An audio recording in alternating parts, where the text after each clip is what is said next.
हरे कृष्णा कृष्णा कृष्णा हरे हरे हरे राम राम राम हरे हरे। श्री श्री राधा गोविंद की जय, श्री प्रभुपाद की जय। ಸ್ಕ್ರೀನ್ ಕಾಣಿಸ್ತಿದೆಯಲ್ಲ? ಕಾಣಿಸ್ತಾ ಇದೆ ಮಾತಾಜಿ. ಇವರು ಮಂಗಳೂರಲ್ಲಿ ಇರುವಂತದ್ದು ರಾಧಾ ಗೋವಿಂದ ಮಂದಿರದಲ್ಲಿ, ರಾಧಾ ಗೋವಿಂದರು. ಸೊ ಇವ್ರಿಗೆ ಒಂದು ಭವ್ಯವಾದ ಮಂದಿರವನ್ನ ಈಗ ಕನ್ಸ್ಟ್ರಕ್ಷನ್ ಮಾಡ್ತಿದ್ದಾರೆ. ಇವರಿಗೊಂದು ಟೆಂಪಲ್ ಅನ್ನ ಕಟ್ಟಿಸ್ತಿದ್ದಾರೆ. Construction is going on now. ಇನ್ನ ಪರಿಪೂರ್ಣತೆಯನ್ನ ತೋರಿಸಿ ಜೀವನ ಅಂದ್ರೆ ಏನು ಅಂತ ನಮ್ಗೆ ತೋರಿಸಿಕೊಟ್ಟೋದು ಪೂರ್ತಿ ಪ್ರಮಾಣವಾದಂತಹ ಪರಿಪೂರ್ಣತೆಯನ್ನ ಹೊಂದಿದಂತ ಪ್ರಭುಪಾದರಿಗೆ ನಮಸ್ಕರಿಸುತ್ತಾ ಶ್ರೀಲ ಪ್ರಭುಪಾದಕ್ಕೆ ಜೈ. ಅಧ್ಯಾಯ 13 ಕ್ಷೇತ್ರ ಕ್ಷೇತ್ರಜ್ಞ ವಿಭಾಗ ಯೋಗ ಪ್ರಕೃತಿ ಪುರುಷ ಹಾಗೂ ಪ್ರಜ್ಞೆ. ಏನಿದು ಕ್ಷೇತ್ರ ಅಂದ್ರೆ, ಕ್ಷೇತ್ರಜ್ಞ ಅಂದ್ರೆ ಏನು ಅಂತಂದ್ರೆ, ಕ್ಷೇತ್ರ ಅನ್ನುವಂಥದ್ದು ಒಂದು ಜಾಗ, ಒಂದು ಪ್ಲೇಸ್ ಅಂತ ನಮ್ಗೆ ಗೊತ್ತಿದೆ. ಹಾಗೆ ಆಧ್ಯಾತ್ಮಿಕದಲ್ಲಿ ಬಂದಾಗ ಕ್ಷೇತ್ರ ಅನ್ನುವಂಥದ್ದು ನಮ್ಮ ಒಂದು ದೇಹ, ಕ್ಷೇತ್ರಜ್ಞ ಅನ್ನುವಂಥದ್ದು ನಮ್ಮ ಒಳಗಿರುವಂತಹ ಜೀವಾತ್ಮ. ಜೀವಾತ್ಮನ ಜೊತೆಗೆ ಪರಮಾತ್ಮನು ಕೂಡ ಯಾವಾಗ್ಲೂ ಸದಾ ಇರ್ತಾನೆ. ಅದರ ಬಗ್ಗೆ ಏನೆಲ್ಲ ಇದೆ ನೋಡೋಣ. ಪ್ರಶ್ನೆಯನ್ನ ಕೇಳ್ತಾನೆ ಅರ್ಜುನ. ಯಾವ ಪ್ರಶ್ನೆಗಳನ್ನ ಕೇಳ್ತಾನೆ? ಪ್ರಕೃತಿ ಅಂದ್ರೆ ಏನು? ಪ್ರಶ್ನೆಗಳಿಗೆ ಭಗವಂತ ಕೊಡುವಂತ ಉತ್ತರ. ಪ್ರಕೃತಿ ಅಂದ್ರೆ ಏನು? ಎಲ್ಲ ನಮ್ಗೇನೆಲ್ಲ ಕಾಣ್ತಾ ಇದೆ ನಮ್ಮ ಎದುರುಗಡೆ ಇರುವಂತದ್ದು, ಇಲ್ಲ ಏನೆಲ್ಲ ಇದೆಲ್ಲ ಆತ್ಮವನ್ನ ನನ್ನೊಂದು ಬಿಟ್ಟು ಎಲ್ಲ ನಾವು ಕಾಣ್ತಾ ಇದ್ದೀವಿ, ಎಲ್ಲ ಪ್ರಕೃತಿಯೇ ಅಂತ ಭಗವಂತ ಹೇಳುವಂಥದ್ದು. ಪುರುಷ ಅಂದ್ರೆ ಭೋಕ್ತ, ಎಂಜಾಯ್ ಮಾಡುವಂಥದ್ದು. ನಮ್ಗನ್ಸುತ್ತೆ ಬರೀ ಪುರುಷ ಅಂತಂದ್ರೆ ಗಂಡಸರು ಮಾತ್ರ ಪುರುಷರು, ಹೆಂಗಸರಿಲ್ಲ, ಸ್ತ್ರೀಯರು ಅವ್ರಿಗೆ ಪುರುಷ ಅವರಲ್ಲ ಅಂತ ಹೇಳಿ ಆಧ್ಯಾತ್ಮಿಕ ಜೀವನದಲ್ಲಿ ಆಧ್ಯಾತ್ಮಿಕ ಒಂದು ವಿಚಾರದಲ್ಲಿ ಬಂದಾಗ ಭಗವದ್ಗೀತೆಯಲ್ಲಿ ಹೇಳುವಂಥದ್ದು, ಪುರುಷ ಮತ್ತೆ ಸ್ತ್ರೀ ಇಬ್ಬರು ಅವರು ಸೃಷ್ಟಿಗೆ ಕಾರಣವಾಗುವಂಥದ್ದು. ಗಂಡು ಹೆಣ್ಣು ಅಂತದ್ದು ಸೃಷ್ಟಿಯನ್ನ ಮಾಡ್ಲಿಕ್ಕೆ ಇರುವಂತದ್ದು. ಸೃಷ್ಟಿ ನಡಿಬೇಕಲ್ವಾ, ಹಾಗಾಗಿ ಹೆಣ್ಣು ಗಂಡು ಬೇಕು. ಹಾಗಾಗಿ ಆದ್ರೆ ಹೆಣ್ಣಿಗೂ ಕೂಡ ಭೋಕ್ತ, ಎಂಜಾಯ್ ಮಾಡ್ಬೇಕು ಅನ್ನೋದಿರತ್ತೆ, ಗಂಡಿಗೂ ಕೂಡ ಎಂಜಾಯ್ ಮಾಡ್ಬೇಕಾಗತ್ತೆ. ಹಾಗಾದ್ರೆ ಆತ್ಮ ಸ್ವರೂಪದಲ್ಲಿ ನೋಡಿದಾಗ ಇಬ್ಬರು ಒಂದೇ. ಆದ್ರೆ ಸೃಷ್ಟಿ ಕಾಲಕ್ಕೆ ಹೆಣ್ಣು ಗಂಡು ಅಂತ ಕೊಟ್ಟಿರೋದು. ಹಾಗಾಗಿ ಭೋಕ್ತ ಪುರುಷ. ಅಲ್ಲಿ ನಿಜವಾದ ಭೋಕ್ತ ಯಾರು ಅನ್ನೋದಾದ್ರೆ ಭಗವಂತ. ಭಗವಂತನೇ ನಿಜವಾದ ಭೋಕ್ತ. ಹಾಗಾಗಿ ಭೋಕ್ತ ಅಂತ ಅನ್ನೋದು ಭಗವಂತ. ಭಗವಂತ ಪುರುಷ. ಕ್ಷೇತ್ರ, ಈ ಶರೀರವನ್ನ ಕ್ಷೇತ್ರ ಅಂತ ಕರೀತಾರೆ. ಕ್ಷೇತ್ರಜ್ಞ ಆತ್ಮನು ತನ್ನ ದೇಹದ ವೀಕ್ಷಕ, ಪರಮಾತ್ಮನು ಎಲ್ಲ ದೇಹಗಳ ವೀಕ್ಷಕ. ಜೀವಾತ್ಮನ ಒಂದು ಗಾತ್ರ ಎಷ್ಟು?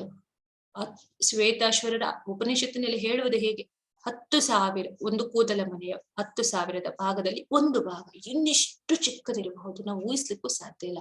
ಆ ಒಂದು ಜೀವಾತ್ಮನ ಒಟ್ಟಿಗೆ ಭಗವಂತ ಪ್ರವೇಶವನ್ನ ಮಾಡಿ ಜೀವಾತ್ಮನ ಒಟ್ಟಿಗೆ ಇರ್ತಾನಂತಂದ್ರೆ ಅವನು ಭಗವಂತ ಇನ್ನಿಷ್ಟು ಅನುರೂಪದಲ್ಲಿ ಅಣುವಾಗಿರಬಹುದು, ಅವನನ್ನ ತಿಳಿಯುವಂಥದ್ದು.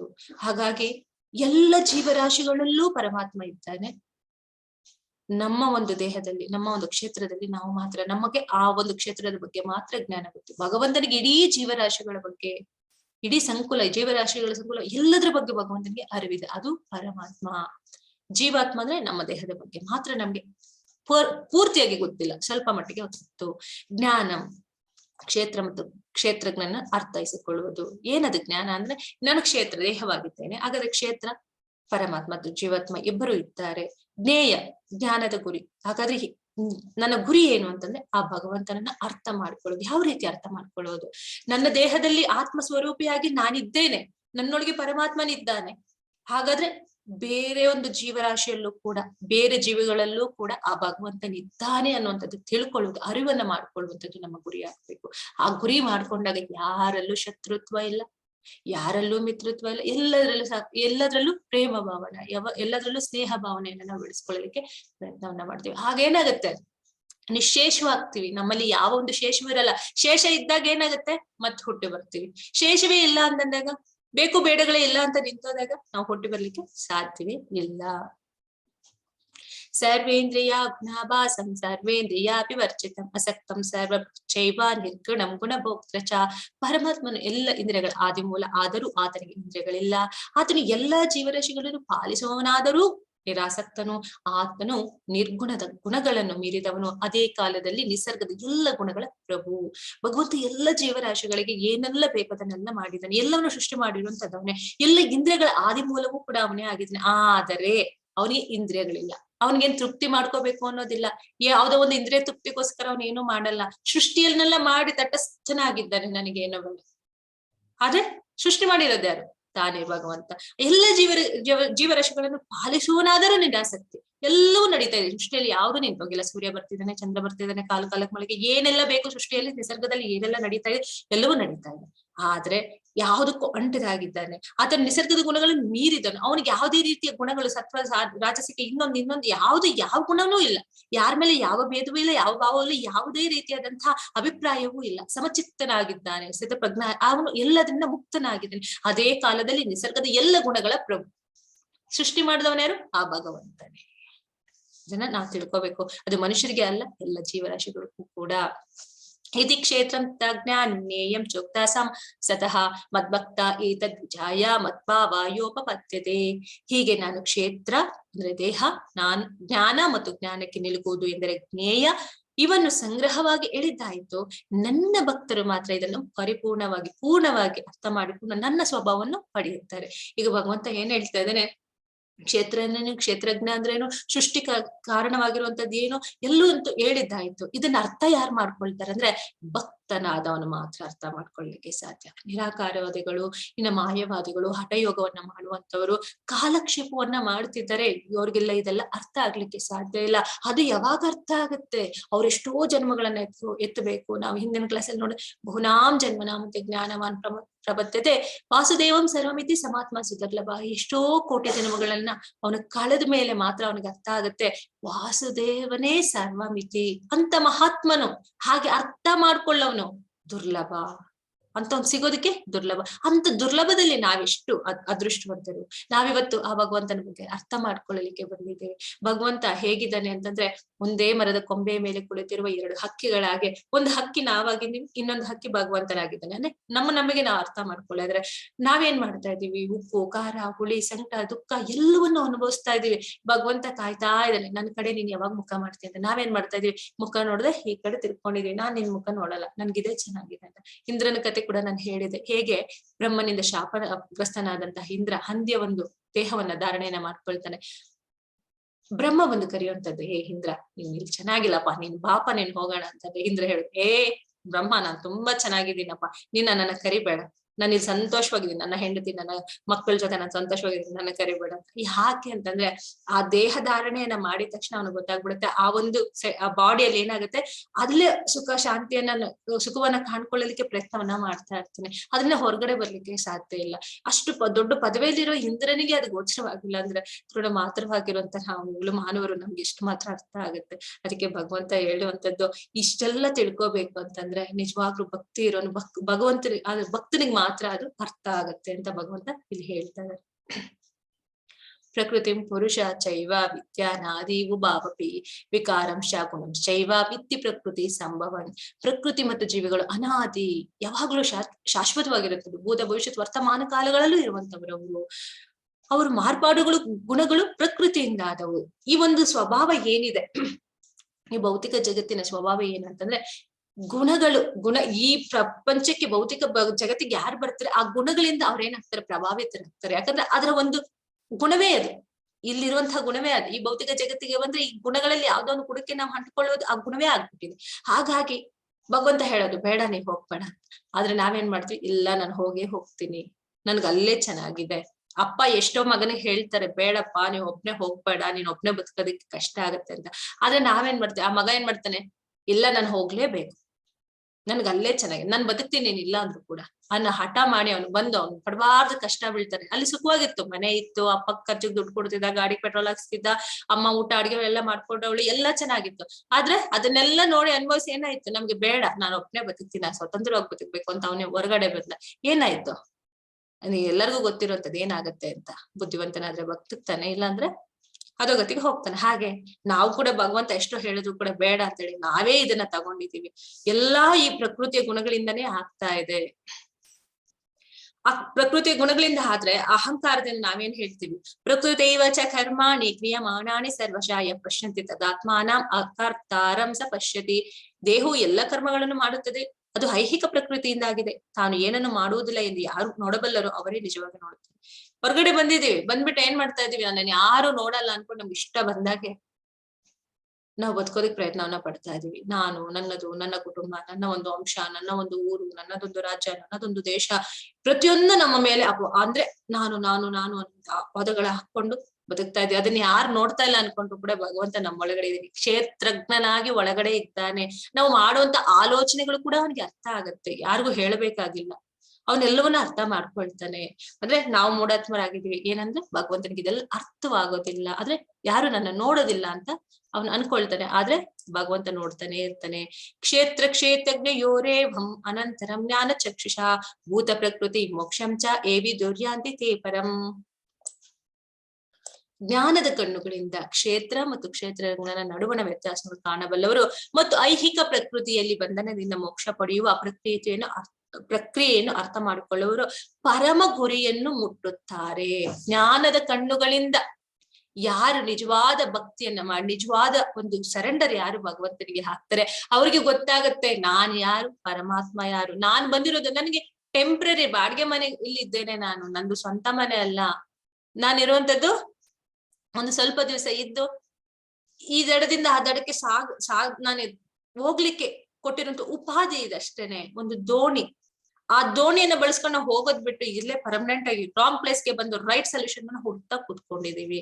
ಹಾಗಾಗಿ ಯಾರು ನಿಜವಾದ ಒಂದು ಜ್ಞಾನವನ್ನ ಪಡೆದುಕೊಂಡು ನಿಜವಾದ ಒಂದು ಸ್ಥಾನಕ್ಕೆ ಮರಳಿ ಹೋದ್ರೆ ನಾವು ಅಲ್ಲಿಂದ ವಾಪಸ್ ಬರಲ್ಲ, ಅಂತಹ ಜಾಗಕ್ಕೆ ಹೋಗ್ಬೇಕು ಅಂತ ಯಾರು ಇಚ್ಛೆಯನ್ನ ಪಟ್ಟು ಭಗವಂತನಿಗೆ ಸರೆಂಡರ್ ಆಗ್ತಾರೆ, ಅವ್ರಿಗೆ ಗೊತ್ತಾಗುತ್ತೆ ಈ ಒಂದು ಐಹಿಕ ಪ್ರಕೃತಿಯ ಬಂಧನದಿಂದ ಮೋಕ್ಷ ಪಡೆಯುವ ಪ್ರಕ್ರಿಯೆಯನ್ನು ಅರ್ಥ ಮಾಡ್ಕೊಳ್ತಾರೆ. ಓ, ಇದು ಸುಳ್ಳಿನ ಪ್ರಪಂಚ, ಇದು ನಾನು ಇಲ್ಲಿ ಬಂದು ನಾನು ಸುಳ್ಳಾಗಿ ನಾನು ಪರ್ಮನೆಂಟ್ ಸೊಲ್ಯೂಷನ್ ಇಲ್ಲೇ ಇರ್ಬೇಕು ಅಂತ ನಾನು ಹುಡುಕ್ತಾ ಇದೀನಿ, ಇದಲ್ಲ ಅನ್ನೋದು ಅವನಿಗೆ ಅರ್ಥವಾಗುತ್ತೆ ಯಾವಾಗ ಸರೆಂಡರ್ ಆದಾಗ. ಸೊ ನಾವೇನ್ ಮಾಡ್ಬೇಕು, ಸರೆಂಡರ್ ಆಗಿ ಪರಮ ಗುರಿಯನ್ನ ಮುಟ್ಟಬೇಕಾದ್ರೆ ಭಗವಂತನಿಗೆ ಶಾಶ್ವತವಾಗಿ, ಅವನು ಯಾರು ಶಾಶ್ವತವಾಗಿರುವಂತ ದೇವೋತ್ತಮ ಪರಮ ಪುರುಷನಿಗೆ ಅವನ ಪಾದ ಕಮಲಗಳಿಗೆ ನಾವು ಸರೆಂಡರ್ ಆದಾಗ ಮಾತ್ರ ಆ ಪರಮ ಗುರಿಯನ್ನ ಮುಟ್ಲಿಕ್ಕೆ ಸಾಧ್ಯ. ಒಂದೇ ಸತಿಗೆ ಮುಟ್ಲಿಕ್ಕೆ ಆಗುತ್ತಾ? ಖಂಡಿತ ಆಗತ್ತೆ. ಆಗ್ಲಿಲ್ವಾ? ಸ್ವಲ್ಪ ಮಪ್ಪಿಸ ಧರ್ಮ ಆಯ್ತೋ ಮಹತ್ವ ಬೈ ಈಗ ಸಿಕ್ಕಿದೆಯಲ್ಲ, ಈಗಿಂದ ಒಂದೊಂದು ಸ್ಟೆಪ್ ಹೋಗ್ತಾ ಹೋದಾಗ ನಮ್ಗೆ ಏನಾಗುತ್ತೆ, ಆಧ್ಯಾತ್ಮಿಕದ ಪ್ರಗತಿ ಆಗುತ್ತೆ. ಒಂದಲ್ಲ ಒಂದು ದಿವಸ ಪರಮ ಗುರಿಯನ್ನ ನಾವು ಸಾಧಿಸ್ತೀವಿ. ಇದು 13ನೇ ಅಧ್ಯಾಯದ ಒಂದು ಸಾರಾಂಶ. ಇನ್ನ 14ನೇ ಅಧ್ಯಾಯ ಗುಣತ್ರಯ ವಿಭಾಗ ಯೋಗ ಅಥವಾ ಭೌತಿಕ ಪ್ರಕೃತಿಯ ತ್ರಿಗುಣಗಳು. ನಾವೇನು ಈ ತ್ರಿಗುಣಗಳ ಬಗ್ಗೆ ಕಲಿತಿದೀವಲ್ಲ, ಆ ತ್ರಿಗುಣಗಳ ಬಗ್ಗೆ ಇನ್ನಷ್ಟು ಹೆಚ್ಚಾಗಿ ಹೇಳುವಂಥದ್ದು. ಯಾರಿಗೆಲ್ಲ ಈ ಗುಣಗಳಿರುತ್ತೆ? ಎಲ್ಲ ಪ್ರತಿಯೊಬ್ಬ ಮನುಷ್ಯರಿಗೂ 3 ರೀತಿಯಾದಂತಹ ಗುಣಗಳು ಇದ್ದೇ ಇರುತ್ತೆ, ಸಾತ್ವಿಕ, ರಾಜಸಿಕ, ತಾಮಸಿಕ. ಆದ್ರೆ ತುಂಬಾ ಒಳ್ಳೆಯವರಪ್ಪ ಅಂತ ನಾವ್ ಹೇಳ್ಕೊಳ್ಳೋದಾದ್ರೆ ಅವರಲ್ಲಿ ಸಾತ್ವಿಕ ಗುಣ ಸ್ವಲ್ಪ ಹೆಚ್ಚಾಗಿರಬಹುದು. ಇನ್ನ ಅವನಿಗೆ ಹೆಸರು ಕೀರ್ತಿ ಎಲ್ಲ ತುಂಬಾ ಇಷ್ಟಪಡ್ತಾನಪ್ಪ, ತುಂಬಾ ಹಾರ್ಡ್ ವರ್ಕ್ ಮಾಡ್ತಾನೆ ಅಂದ್ರೆ ರಾಜಸಿಕ ಗುಣ. ಏನಪ್ಪ ಸೋಂಬೇರಿ ತರ ಯಾವಾಗ್ಲೂ ಮನೇಲೇ ಕೂತಿರ್ತಾನೆ, ಏನೋ ಮಾಡಲ್ಲ, ಯಾವ ಕೆಲ್ಸನೂ ಮುಂದಕ್ ಹಾಕೊಂಡು ಹೋಗ್ತಾನೆ ಅಂದ್ರೆ ತಾಮಸಿಕ ಗುಣ.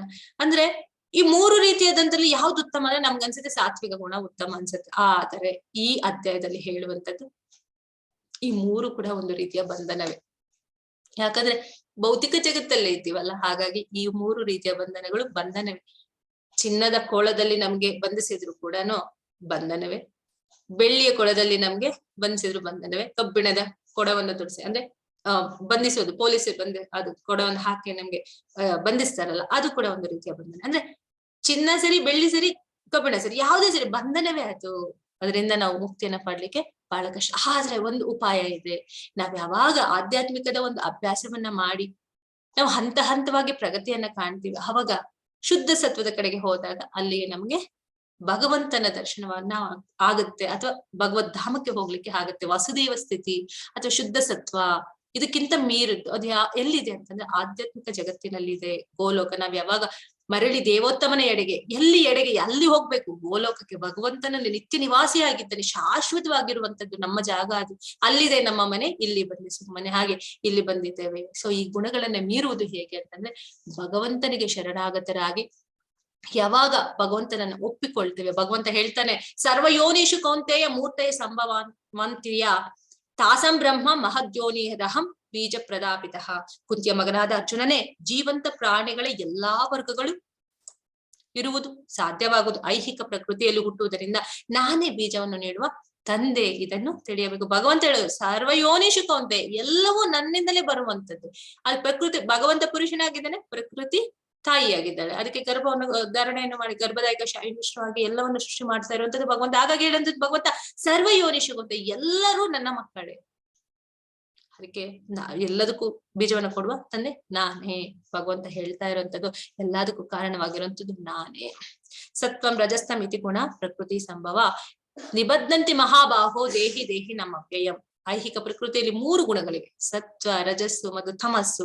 ಮಹಾಬಾಹೋದ ಅರ್ಜುನ, ನಿತ್ಯ ಜೀವಿಯು ಪ್ರಕೃತಿಯ ನಿತ್ಯನಾದ ಜೀವಿಯು ಪ್ರಕೃತಿಯೊಡನೆ ಸಂಪರ್ಕ ಪಡೆದಾಗ ಅವನು ಈ ಗುಣಗಳನ್ನು ಬಂಧನಕ್ಕೆ ಸಿಕ್ಕಿಕೊಳ್ತಾನೆ. ಯಾವಾಗ ನಾವು ಇಲ್ಲಿಗೆ ಬರ್ಬೇಕು ಅಂತ ಭಗವಂತನ ಹತ್ರ ಇಲ್ಲಿ ಹೋಗ್ಲೇಬೇಕು ಅಂತ ಬರ್ತೀವಿ, ಇದು ಏನಾಗುತ್ತೆ, ತುಕ್ಕಾಲಯಂ ಅಶಾಶ್ವತಂ. ಇದು ಗುಣಗಳು ಬಂದು ನಮ್ಮನ್ನ ಅಟ್ಯಾಕ್ ಮಾಡುತ್ತೆ. ಒಂದಲ್ಲ ಒಂದು ರೀತಿಯಾಗಿ ಏನ್ ಮಾಡ್ತೀವಿ ನಾವು, ಆ ಗುಣದಲ್ಲಿ ಸಿಕ್ಕಾಕೊಂಡು ತೊಳ್ಳಾಡ್ತಾ ಇರ್ತೀವಿ. ಸರಿ, ನಾನು ತುಂಬಾ ಸಂತೋಷವಾಗಿದ್ದೀನಿ, ತತ್ವಜ್ಞಾನಿಗಳು, ಕವಿಗಳು ಇವರೆಲ್ಲ ನಾವು ಸಂತೋಷವಾಗಿದ್ದೀವಿ, ನಮ್ದೊಂದ್ ಮನೆ ಕಟ್ಕೊಂಡು ನನ್ನ ಹೆಂಡತಿ ಮಕ್ಕಳು, ಸಮಾಜದಲ್ಲಿ ಒಂದು ಹೆಸರು, ನನಗೆ ಏನು ತೊಂದ್ರೆ ಇಲ್ಲಪ್ಪ, ನಾನು ಇದ್ದೀನಿ ಅನ್ನೋದಾದ್ರೆ ಅವನಿಗೆ ಜನ್ಮ ಮೃತ್ಯು ಜರ ವ್ಯಾಧಿ ಇವೆಲ್ಲ ಅವನಿಗೇನ್ ತಪ್ಪು ಹೋಗ್ಬಿಡತ್ತಾ?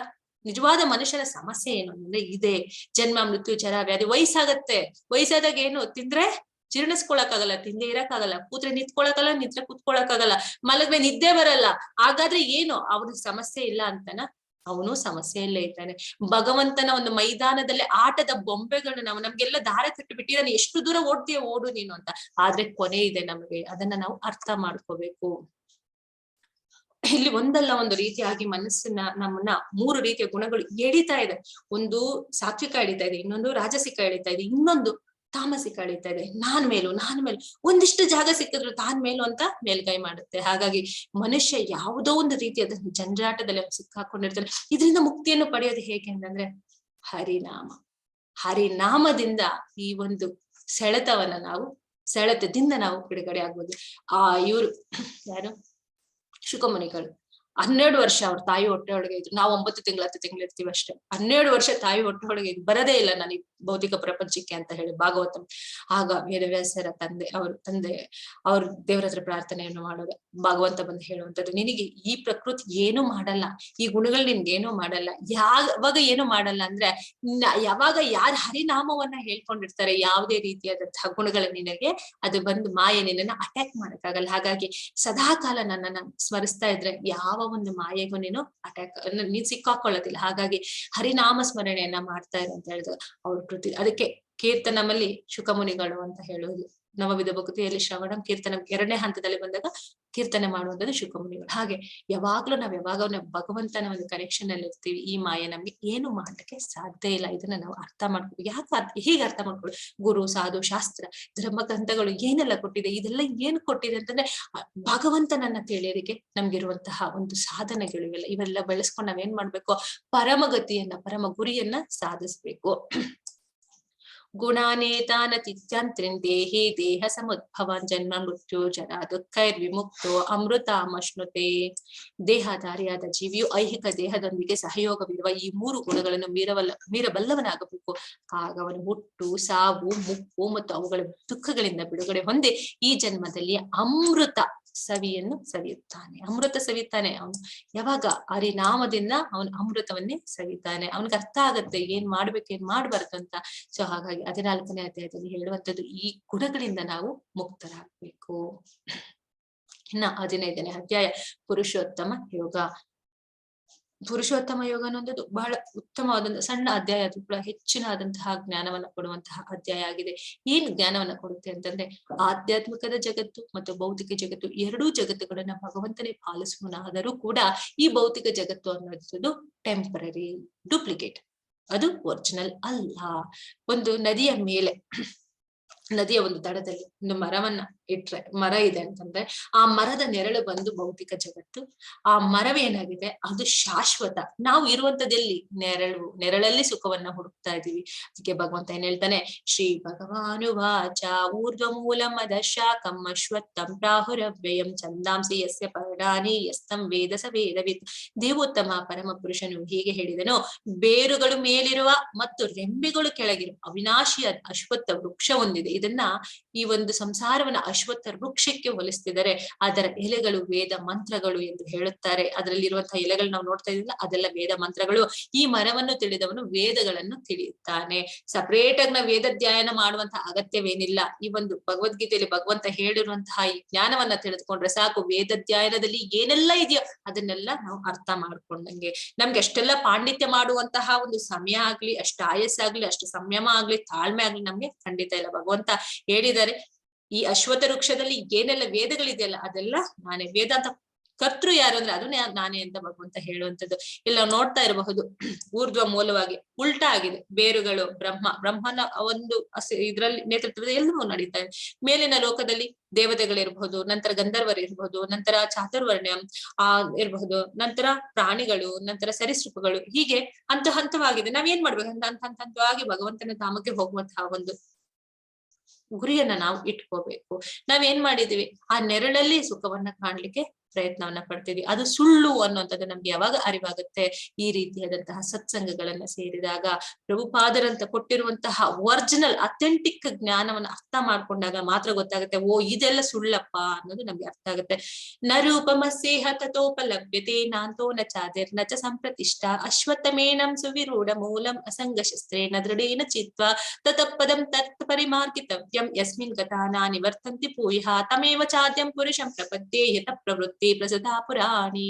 ಈ ಮರದ ನಿಜವಾದ ರೂಪವನ್ನು ಈ ಜಗತ್ತಿನಲ್ಲಿ ಕಾಣಲಾಗುವುದಿಲ್ಲ. ಅದರ ಅಂತ್ಯ, ಆದಿ ಅಥವಾ ಅಸ್ಥಿವಾರಗಳನ್ನು ಯಾರು ಅರ್ಥ ಮಾಡಿಕೊಳ್ಳಲಾರರು. ಈ ಮರದ ನಿಜವಾದ ಈ ಜಗತ್ತಿನಲ್ಲಿ ಈ ಮರವನ್ನ ನಾವು ಕಾಣ್ಲಿಕ್ಕೆ ಸಾಧ್ಯ ಇಲ್ಲ. ಇದಕ್ಕೆ ಆದಿ ಇಲ್ಲ, ಅಂತ್ಯ ಇಲ್ಲ, ಅಸ್ಥಿವಾರಗಳು ಎಲ್ಲಂದ್ರಲ್ಲಿ ಅದು ಹರಡ್ಕೊಂಡು ಹೋಗಿದೆ. ಆ ರೆಂಬೆಗಳೇನಿಲ್ಲ ಅದು ಅಸ್ಥಿವಾರಗಳು. ಯಾರು ಅರ್ಥ ಮಾಡ್ಕೊಳ್ಳಲಿಕ್ಕೆ ಅಷ್ಟು ಸಾಧ್ಯ ಅಲ್ಲ. ಆದರೆ ಮನುಷ್ಯನು ದೃಢ ಮನಸ್ಸಿನ ಅನಾಸಕ್ತಿಯ ಶಸ್ತ್ರದಿಂದ ದೃಢವಾದ ಬೇರಿರುವ ಈ ಮರವನ್ನು ಕಡಿದು ಹಾಕಬೇಕು. ಯಾವುದೋ ಒಂದು ಅಸ್ತ್ರವನ್ನ ಇಟ್ಕೊಂಡು ನಾವು ಕಟ್ ಮಾಡ್ತೀವಿ ಅಂದ್ರೆ ಅದು ಸಾಧ್ಯ ಇಲ್ಲ. ದೃಢವಾದ ಮನಸ್ಸಿನಿಂದ ಅನಾಸಕ್ತಿಯ ಶಸ್ತ್ರ ಬೇಕು.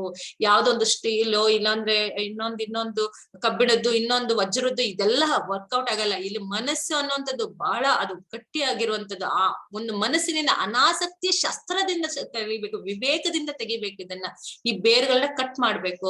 ಅನಂತರ ಯಾವ ಸ್ಥಳಕ್ಕೆ ಒಮ್ಮೆ ಹೋದರೆ ಮತ್ತೆ ಹಿಂದಿರುಗೋದಿಲ್ಲವೋ ಆ ಸ್ಥಳವನ್ನು ಹುಡುಕಬೇಕು. ಯಾವ ರೀತಿ ಹುಡುಕುವಂಥದ್ದು? ಕೊಟ್ಟಿದ್ದಾನೆ ಭಗವಂತ ಸುಕೃತ ಭಾಗ್ಯವನ್ನ. ಈಗ ತಿಳಿತಾ ಇದೀವಿ ಅದ್ರ ಬಗ್ಗೆ. ಅಲ್ಲಿ ದೇವೋತ್ತಮ ಪರಮ ಪುರುಷನಿಗೆ ಶರಣ ಆಗಬೇಕು. ಅನಾದಿ ಕಾಲದಿಂದ ಎಲ್ಲವೂ ಅವನಿಂದಲೇ ಪ್ರಾರಂಭವಾಯಿತು, ಎಲ್ಲವೂ ಅವನಿಂದಲೇ ವಿಸ್ತಾರಗೊಂಡಿದೆ. ಸರ್ವ ಕಾರಣಕ್ಕೆ ಕಾರಣವಾಗಿರುವಂತಹ ಭಗವಂತನಿಂದಲೇ ಈ ಸೃಷ್ಟಿಯೆಲ್ಲ ನಡೀತಾ ಇರುವಂತದ್ದು. ಅವನಿಗೆ ಶರಣಾಗತನಾದ್ರೆ ಆ ಒಂದು ಮಾರ್ಗವನ್ನ ಹುಡುಕುವಂಥದ್ದು ದೊಡ್ಡ ಕೆಲಸ ಏನಲ್ಲ. ಭಗವಂತ ಅದಕ್ಕೆ ಹೇಳ್ತಾ ಇರೋದು ಅವನಿಗೆ ಶರಣ ಆಗಬೇಕು. ಅವನಿಗೆ ಶರಣಾದ್ರೆ ಈಗ ನಮ್ಗೆ ಗೊತ್ತಾಗುತ್ತೆ ನಾವು ತಿನ್ನುವಂತಹ ಆ ಊಟ ಹೇಗೆ ಡೈಜನ್ ಆಗುತ್ತೆ. ಹಾಗಾದ್ರೆ ಯಾರಾದ್ರೂ ಒಳಗಡೆ ಇದ್ದಾರಾ?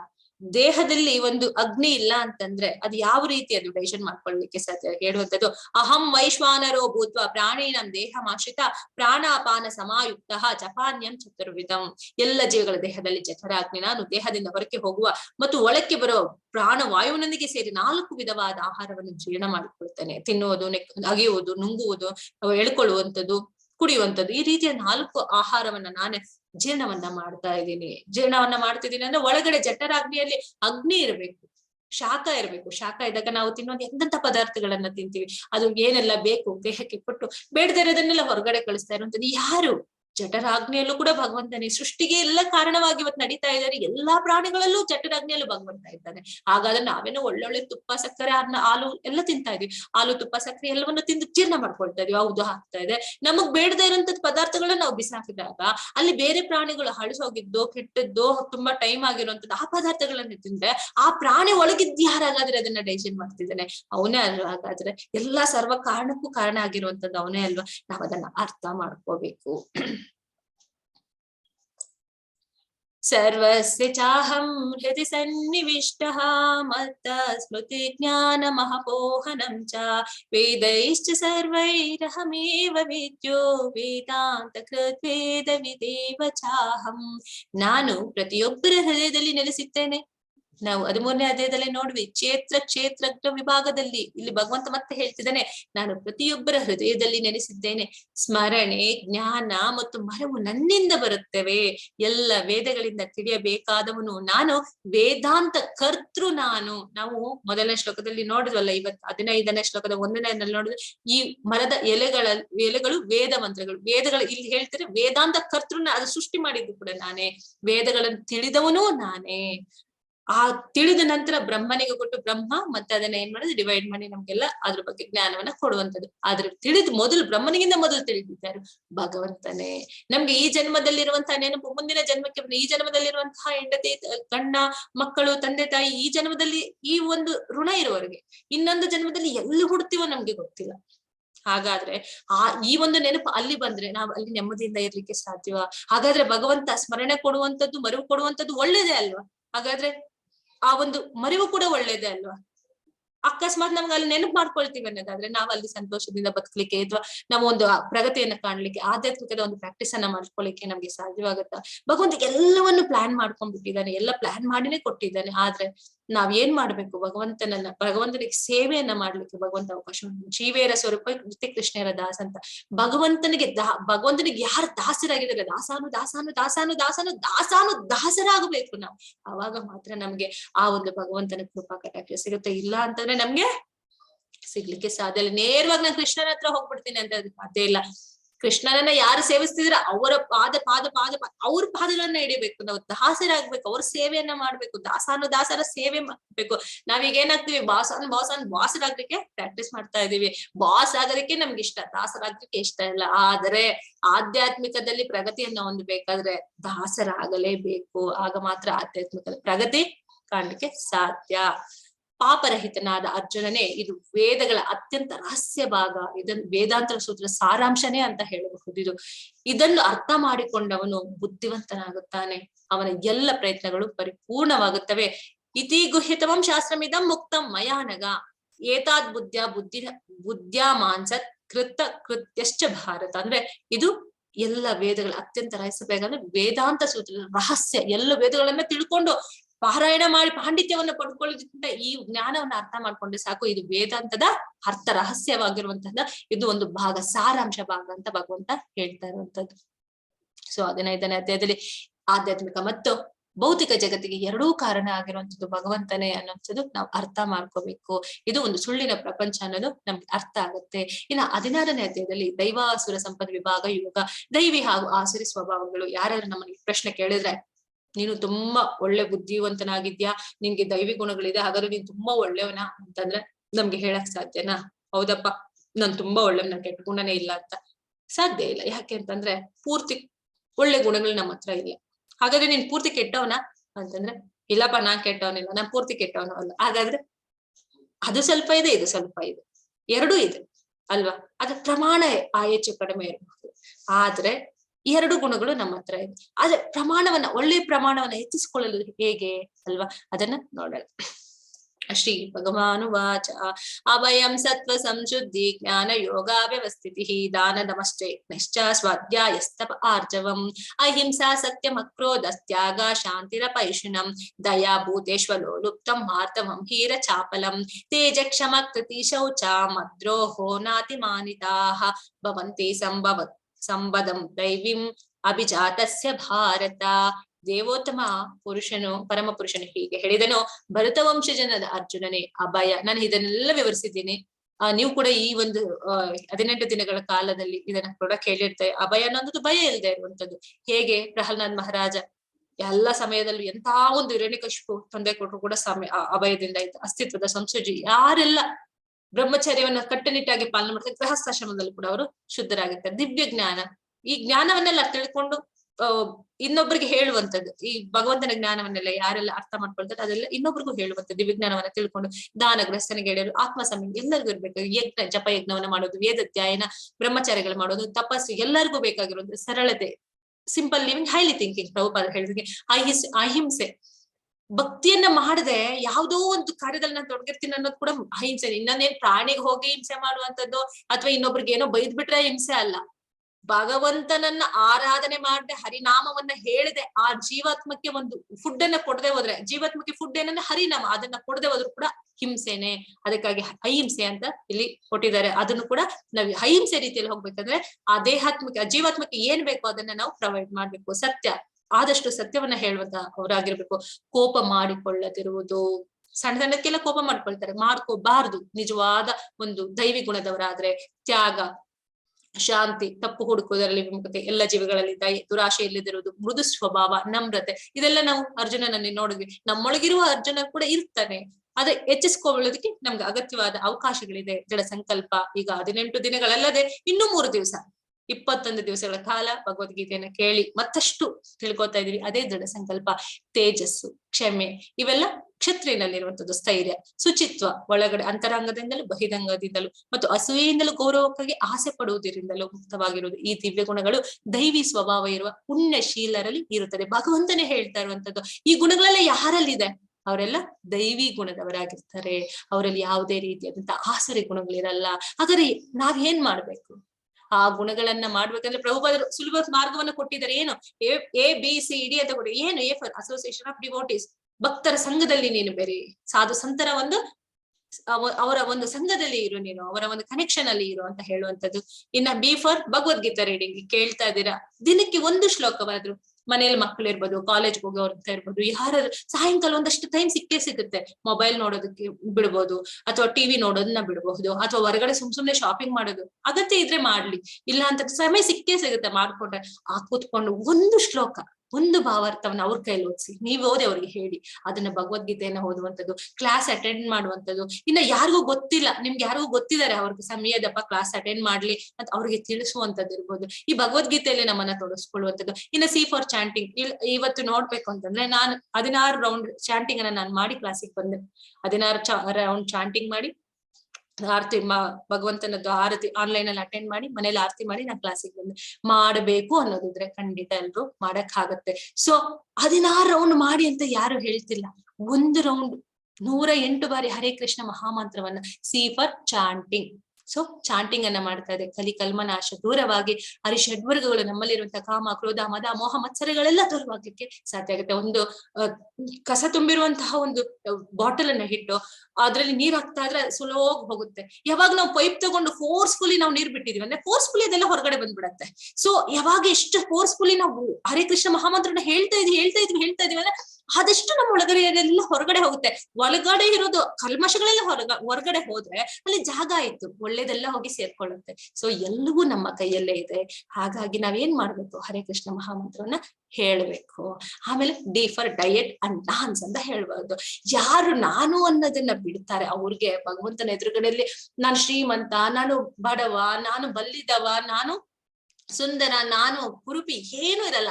ಅವನ ಆತ್ಮಸ್ವರೂಪಿಗೆ ಅವನು ಯಾವಾಗ್ಲೂ ನಿತ್ಯವಾಗಿರುವಂತ, ನಾವು ಯಾವಾಗ್ಲೂ ಚೇತನವಾಗಿ ಚೈತನ್ಯ ರೂಪದಲ್ಲಿ ಇರುವಂತ ಅವ್ನು ಹಾಡಿ ಕುಣಿತಾನೆ ಭಗವಂತನ ಮುಂದೆ. ಅವಾಗ ಅವನಿಗೆ ಯಾವುದೇ ರೀತಿಯಾದ ಡಿಫ್ರೆನ್ಸ್ ಅವನಿಗೆ ಕಾಣೋದಿಲ್ಲ. ಡಯಟ್ ಭಗವಂತನಿಗೆ ಆಫರ್ ಮಾಡಿರೋ ಒಂದು ಪ್ರಸಾದವನ್ನ ತಿನ್ನೋದ್ರಿಂದ ನಮ್ಮಲ್ಲಿ ಏನಾಗುತ್ತೆ? ಭಕ್ತಿ ಅನ್ನೋದು ಬೆಳೀತಾ ಹೋಗುತ್ತೆ. ಹಾಗೇನಾಗ್ತೀವಿ? ನಾವು ಕೂಡ ಪರಿಪೂರ್ಣತೆಯನ್ನ ಸಾಧಿಸ್ಲಿಕ್ಕೆ, ಆಧ್ಯಾತ್ಮಿಕದ ಪ್ರಗತಿಯಲ್ಲಿ ಮುಂದುವರಿಲಿಕ್ಕೆ ನಮ್ಗೆಲ್ಲವೂ ಅವಕಾಶವಾಗುತ್ತೆ. ಏನೆಲ್ಲ ದೈವಿ ಗುಣಗಳಿದೆಯಲ್ಲ ಇದೆಲ್ಲ ನಮ್ಗೆ ತಾನಾಗೆ ಬರ್ತವೆ. ಅದಕ್ಕೆ ನಾವೇನ್ ಮಾಡ್ಬೇಕು?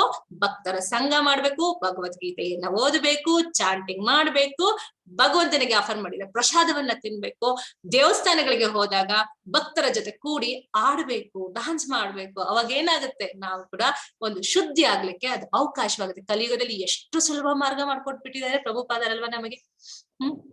ಇನ್ನ 26 ಗುಣಗಳನ್ನ ಮೀರಿಸುವಂತಹ 6 ಆಸುರಿ ಗುಣಗಳನ್ನ ನೋಡೋಣ. ದಂಭೋ ದರ್ಪೋ ವಿಮಾನಶ್ಚ ಕ್ರೋಧ ಪಾರುಮಾಶ್ಯ ಮೇವಚ ಅಜ್ಞಾನಂ ಚಾಭಿಜಾತಸ್ಯ ಪಾರ್ಥ ಸಂಪದ ಮಾಸುರಿ. ಪಾರ್ಥನೆ ಚಂಬ, ದರ್ಪ, ಅಭಿಮಾನ, ಕ್ರೋಧ, ಕೌರ್ಯ ಮತ್ತು ಅಜ್ಞಾನ. ಈ ಗುಣಗಳು ರಾಕ್ಷಸಿ ಸ್ವಭಾವಕ್ಕೆ ಸೇರಿದವು. ಇವೆಲ್ಲ ಏನಿದೆ ಅಂದ್ರೆ ಇರೋದು 6 ಗುಣಗಳು. 26 ಗುಣಗಳನ್ನ ಹೆಂಗ್ ಡಾಮಿನೇಟ್ ಮಾಡುತ್ತೆ ಅಂದ್ರೆ, ಈಗ ಒಂದು ವೈಟ್ ಪೇಜ್ ಎತ್ಕೊಂಡ್ರೆ ನಾವು ವೈಟ್ ಪೇಜ್ ಮೇಲೆ ಈ ಒಂದು ಡಾಟ್ ಹಿಂಕನ್ನ ಚೆಲ್ದ್ರೆ ಅದೇನು ಎದ್ದು ಕಾಣುತ್ತೆ. ಅಲ್ಲಿ ವೈಟ್ ಪೇಜ್ ಎಲ್ಲ ಕಾಣೋದೇ ಇಲ್ಲ ಯಾರಿಗೂ, ಆ ಡಾಟ್ ಮಾತ್ರ ಕಾಣುತ್ತೆ ಅಲ್ವಾ, ಆ ಇಂಕ್ ಹಾಕಿರೋದ್ ಮಾತ್ರ ಕಾಣುತ್ತೆ. ಹಾಗೆ ಈ 6 ಗುಣಗಳು ಎದ್ದು ಕಾಣುತ್ತೆ. ಸೊ ಈ ಗುಣಗಳನ್ನ ನಾವು ಡಾಮಿನೇಟ್ ಮಾಡ್ಬೇಕು, ಬೇಡ ಅನ್ನೋದಾದ್ರೆ ಏನ್ ಮಾಡ್ಬೇಕು, ಹೆಚ್ಚಾಗಿ ನಾವು ಭಕ್ತಿಯಲ್ಲಿ ನಮ್ಮನ್ನ ತೊಡಗಿಸ್ಕೊಂಡಾಗ ಇಷ್ಟು ನಮ್ಗೆ ಯಾವ್ದು ತೊಂದ್ರೆ ಕೊಡೋದಿಲ್ಲ, ಕ್ರಮೇಣ ಕಡಿಮೆ ಆಗ್ಬಿಡುತ್ತೆ. ಇನ್ನು ಭಗವಂತ ಇದನ್ನೆಲ್ಲ ಹೇಳಿದ್ರು, ಭಗವಂತ ಮಾಡಿ ತೋರಿಸ್ಲಿಕ್ಕೆ ಏನೆಲ್ಲ ಮಾಡ್ತಾನೆ, ತಸ್ಮಾತ್ ಶಸ್ತ್ರಂ ಪ್ರಮಾಣಂತೆ ಕಾರ್ಯ ವ್ಯವಸ್ಥಿತೋ ಜ್ಞಾತ್ವಾ ಶಾಸ್ತ್ರ ವಿಧಾನೋಕ್ತಂ ಕರ್ಮ ಕರ್ತೋ ಮಿಹಾ ಅರ್ಹಸಿ. ಇಲ್ಲಿ ಆದುದರಿಂದ ಮನುಷ್ಯನ ಶಾಸ್ತ್ರಕ್ಕೆ ಅನುಗುಣವಾಗಿ ಯಾವ್ದು ಕರ್ತವ್ಯ ಇಲ್ಲ ಎಂಬುದನ್ನು ಅರ್ಥ ಮಾಡಿಕೊಳ್ಳಬೇಕು. ಇಂತಹ ನಿಯಮ ನಿಬಂಧನೆಗಳನ್ನು ತಿಳಿದುಕೊಂಡು ಮನುಷ್ಯನು ತನ್ನ ಕ್ರಮೇಣ ಮೇಲಕ್ಕೇರುವುದು ಸಾಧ್ಯವಾಗಂತೆ ಕರ್ಮ ಮಾಡಬೇಕು. ಇದನ್ನೆಲ್ಲ ನಾವು ಸಾಧನೆ ಮಾಡ್ಕೋಬೇಕಂದ್ರೆ ಇವೇನು ಶಾಸ್ತ್ರಗಳಿಗೆ ಅನುಗುಣವಾಗಿ ನಮ್ಮನ್ನ ನಾವು ತಯಾರಿಯನ್ನ ಮಾಡ್ಕೋಬೇಕು. ವ್ಯವಸಾಯಾತ್ಮಕ ಬುದ್ಧಿ ರೇಖೆ ಹಾಕುರು ನಂದನ. ಸಾಧ್ಯವಾಗದೆ ಇಲ್ಲೋ ಯಾವುದೂ ಇಲ್ಲ ಪ್ರಪಂಚದಲ್ಲಿ. ಪ್ರತಿಯೊಂದು ಪ್ರಶ್ನೆಗೆ ಉತ್ತರ ಇದೆ, ಪ್ರತಿಯೊಂದು ಕಾರ್ಯಕ್ಕೆ ಪ್ರತಿಕ್ರಿಯೆ ಇದೆ, ಕ್ರಿಯೆಗೆ ಪ್ರತಿಕ್ರಿಯೆ ಇದ್ದೇ ಇದೆ. ಅದಕ್ಕೆ ಭಗವಂತ ತಾನು ಹೇಳಿದ್ದಲ್ಲ ತಾನು ಕೂಡ ಮಾಡಿ ತೋರಿಸ್ತಿದ್ದಾನೆ. ಅಲ್ಲಿ ಗುರು ಹತ್ರ ಬಂದು ಯಾರು ಬಲರಾಮ ಮತ್ತೆ ಕೃಷ್ಣರಿಬ್ಬರು ಶಿಷ್ಯರಾಗಿ ಬಂದು ಅವರು ಹೇಳಿದ್ದಲ್ಲದೆ ನಡೆದು ತೋರಿಸ್ತಿದ್ದಾರೆ. ಇದ್ ನಾನು ಹೇಳ್ಬಿಟ್ಟೆ, ಕೃಷ್ಣ ಎಲ್ಲ ಹೇಳ್ಬಿಟ್ಟು ಅನೌನ್ಸ್ ಮಾಡ್ಬಿಟ್ಟು ಹೋಗ್ಬಿಟ್ಟಿಲ್ಲ, ಹೋಗ್ಲಿಲ್ಲ, ತಾನು ಬಂದು ನಡೆದು ತೋರಿಸ್ತಿದ್ದಾನೆ. ಇದಕ್ಕಿಂತ ನಮ್ಗೆ ಸಾಕ್ಷಿ ಬೇಕಾ? ಸೊ ನಾವೇನ್ ಮಾಡ್ಬೇಕು, ಗುರುವಿಗೆ ಶರಣರಾಗ್ಬೇಕು. ಶರಣರಾದಾಗ ನಮ್ಗೆ ಅದರ ಒಂದು ಫಲ ಗೊತ್ತಾಗತ್ತೆ. ನಮ್ಗೆ ನಮ್ಮ ಒಂದು ಪರಿಶ್ರಮಕ್ಕೆ ಏನು ಫಲ ಅನ್ನೋದು ಅವ್ನು ಕೊಡ್ತಾನೆ. ಕರ್ಮಣ್ಣೆ ವಾದಿಕಾರಸ್ತೆ, ಹೇಳಿಲ್ವಾ, ನೀನ್ ಕಾರ್ಯವನ್ನ ಮಾಡು, ಅದರ ಫಲವನ್ನ ನನಗೆ ಬಿಡು, ನಾನ್ ನೋಡ್ಕೊಳ್ತೇನೆ. ನನಗೆ ಭಗವಂತ ನಮ್ಗೆ ಖಂಡಿತವಾಗ್ಲೂ ಅನುಗ್ರಹಿಸ್ತಾನೆ. ಇದು 16ನೇ ಅಧ್ಯಾಯದಲ್ಲಿ ನಾವು ಇದನ್ನ ಅರ್ಥ ಮಾಡ್ಕೊಂಡ್ವಿ. ಇನ್ನು 17ನೇ ಅಧ್ಯಾಯದಲ್ಲಿ ಶ್ರದ್ಧಾತ್ರಯ ವಿಭಾಗ ಯೋಗ, ಶ್ರದ್ಧೆ ವಿಭಾಗಗಳು ಏನ್ ಹೇಳುತ್ತೆ, ಯಾವ ರೀತಿಯಾದಂತಹ ಶ್ರದ್ಧೆಗಳು. ಶ್ರೀ ಭಗವಾನ್ ಉವಾಚ ತ್ರಿವಿಧಾ ಭವತಿ ಶ್ರದ್ಧಾ ದೇಹಿನಂ ಸತ್ಸ್ವಭಾವಜಾ ಸಾತ್ವಿಕೇ ರಾಜಸಿಶ್ಚೈವ ತಾಮಸಿ ಚೇತಿ ತಾಂ ಶೃಣುಂ.